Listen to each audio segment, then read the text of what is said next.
So let's begin by bringing you up to date with the latest in the National 1 title race. And last time we were with you, leaders Richmond were 3 points clear of second placed Rams. Now Richmond's very efficient 26-10 victory away at 13th place Leicester Lions in round 19 a couple of weeks ago meant Rob Powell's troops would be heading into March on top of the pile, but their lead is now down to 2 points, and their nearest challengers are in fact now Rotherham Titans, because in round 19 Rams had their aspirations dented as they were beaten 19-0 away from home against a resilient Birmingham Moseley side, whilst Rotherham Titans edged past Bishop Stortford 17-11 on the road to jump up to second place in the table. So I'm hoping you were following this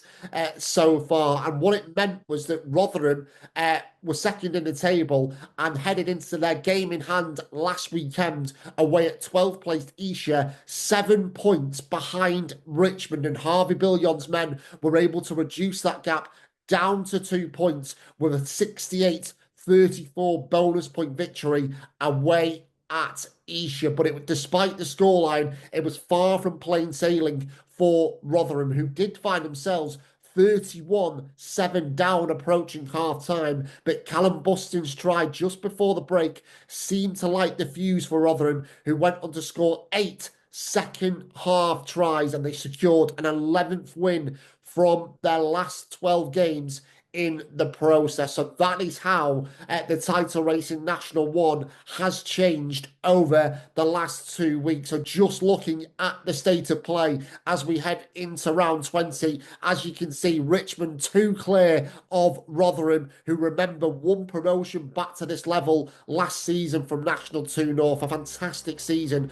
the Titans are having, while Rams are now 8 points off the pace with just 7 games to go in the campaign. But a reminder that the top 3 still have to play one another before the end of the season. So the twists and turns we have seen so far in 2025 may well continue. Just behind the top 3 are Rosslyn Park and Plymouth Albion, with the latter currently on an 8-game winning run after they beat Sedgley Park 38-35 in what was a very entertaining contest in round 19. On to the bottom half then, where Esher are now 14 points clear of Leicester Lions, thanks to their try bonus point against Rotherham last Saturday, while successive home wins to conclude February for Sale FC has them knocking on the door of the top 7. Jonathan Keep's side seeing off bottom club Darlington Moden Park and then Birmingham Moseley 22-10 last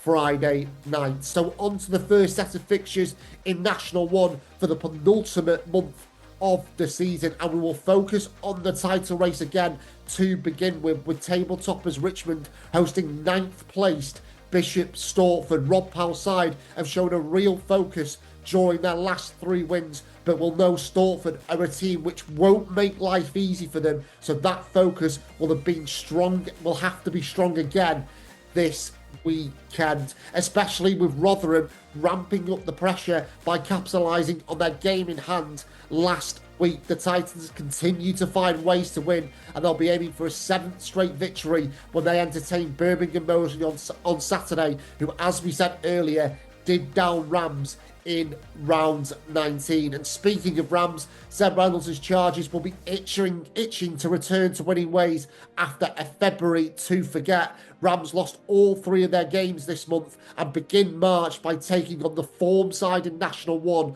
Plymouth Albion, who have the confidence and the ability to change the dynamic in this title race, especially as they play the current top 3 over the next 3 weeks. So it should be a cracker at Old Bath Road in round 20. Elsewhere, time is running out for bottom club Darlington Moden Park to pull off the greatest of all escapes, but they might be eyeing up just their 2nd win of the term when they welcome 11th place Dings Crusaders to the North East this weekend, with Dings having won just once away from home all season, while fellow bottom 2 side Leicester Lions, who have picked up just 2 points from their last 7 matches, they face a tricky prospect at 4th place Rosslyn Park, who have won their last 8 games at the Rock. Also in National 1 this weekend, Blackheath welcomes Sedgley Park to the utility. Some news coming out of Blackheath last week that Director of Rugby James Shanahan will be departing the club at the end of the season to join National 2 East Bury St Edmunds, and his players are certainly looking to give him a strong send-off after recent back-to-back away wins, including an 8-try 52-7 victory over Darlington Moden Park last week. And lastly, Sale SC will be looking to transfer their recent run of 4 straight home wins onto the road when they take on 12th placed Esher, who are once again at Molesey Road and looking to return to winning ways.